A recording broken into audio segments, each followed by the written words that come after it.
وَإِذْ وَعَدْنَا مُوسَىٰ 40 لَيْلَةً، اور یاد کرو پھر جب کوہ طور پر ہم نے موسیٰ کو 40 دن کے لیے بلایا.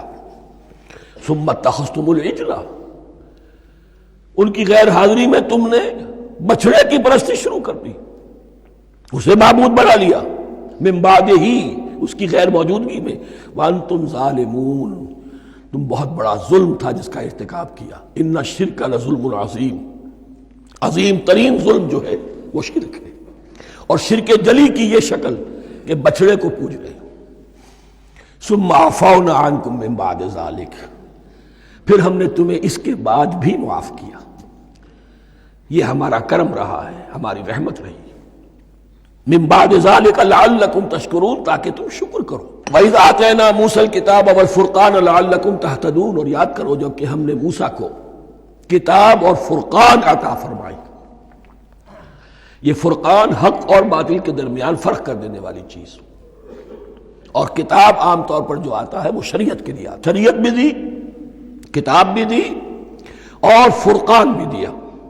لعلکم تہتدون، تاکہ تم ہدایت پاؤ. وَإِذْ قَالَ مُوسَىٰ لِقَوْمِهِ، اور یاد کرو جب کہ کہا تھا موسیٰ نے اپنی قوم سے، یا قوم انکم ظلمتم انفسکم باتخاذکم العجل، اے میری قوم کے لوگو، یقیناً تم نے اپنے اوپر بڑا ظلم کیا ہے بچڑے کو معبود بنا کر. فَتُوبُوا إِلَىٰ بَارِئِكُمْ، پس توبہ کرو اپنے پروردگار، اپنے خالق کی جناب میں. باری اللہ تعالیٰ ہے. باری فَاقْتُلُوا أَنفُسَكُمْ، تو قتل کرو اپنے آپ کو. یہ چیز جو ہے تورات میں تفصیل سے آئی ہے، قرآن میں نہیں ہے.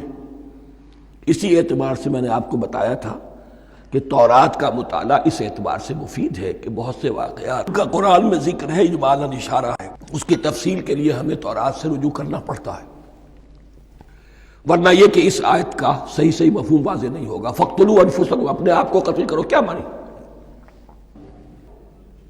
یہ قتل مرتد کی سزا ہے. وہاں معلوم ہوتا ہے کہ حضرت موسیٰ نے یہ حکم دیا. 12 قبیلے تھے، ہر قبیلے میں سے کچھ لوگوں نے یہ کفر اور شرک کیا، باقی لوگوں نے نہیں کیا. انہیں حکم دیا گیا کہ اپنے قبیلے کے لوگ ان کو قتل کریں جو ان کے قبیلے میں سے اس کفر کے مرتکب ہوئے. انفسکم سے مراد یہ اپنے قبیلے کے لوگوں کو تم قتل کرو. اس لیے کہ قبائلی زندگی جو ہوتی ہے آپ کو معلوم ہے، اس میں کوئی اور قبیلہ ہاتھ لگا دے تو قبائلی عصبیت بھڑک اٹھے گی. 70,000 یہودی قتل ہوئے. اس سے بڑی توبہ اور ممکن نہیں، اس سے بڑا پرج. کسی بھی آئیڈیولوجیکل پارٹی کے اندر پرج بہت ضروری ہوتا. کچھ لوگ آ گئے ایک نظریے کو قبول کر کے، رفتہ رفتہ نظریہ اوجل ہو گیا، کچھ مفادات، کچھ چودراہٹیں یہ مقدم ہو گئی.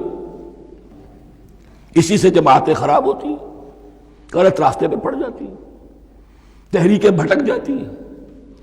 تو آئیڈیولوجیکل پارٹی، نظریاتی جماعتیں پرج کرتی رہتی ہیں کہ جو بھی ہمارے نظریے سے ہٹ گئے اب ان کو ہم کاٹ کر علیحدہ کر. یہی سے قتل مرتد. تو یہ چیز حدیث میں ہے یا پھر قرآن میں یہاں ہے. اس حوالے سے جو لوگ ہمارے ہاں بعض علماء بھی ہیں، جدید دانشور ہیں، جو قتل مرتد کی جو حد ہے اسلام میں اس کو تسلیم نہیں کرتے.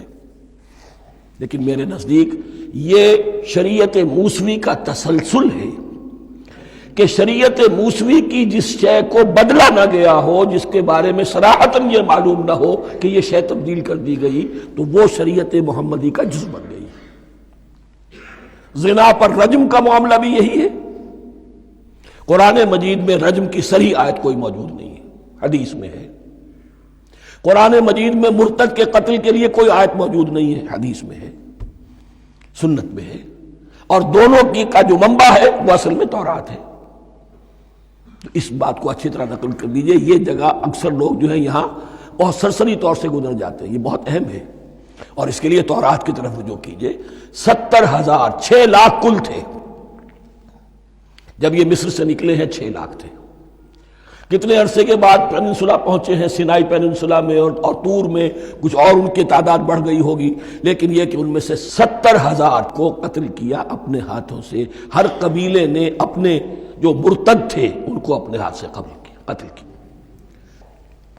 فتوبوا الی بارئکم فاقتلوا انفسکم ذالکم خیر لکم عند بارئکم، یہی تمہارے لیے تمہارے رب کے نزدیک بہتر بات ہے۔ فتاب علیکم، تو اللہ نے تمہاری توبہ قبول کر لی۔ توبہ قبول کس طرح ہوئی؟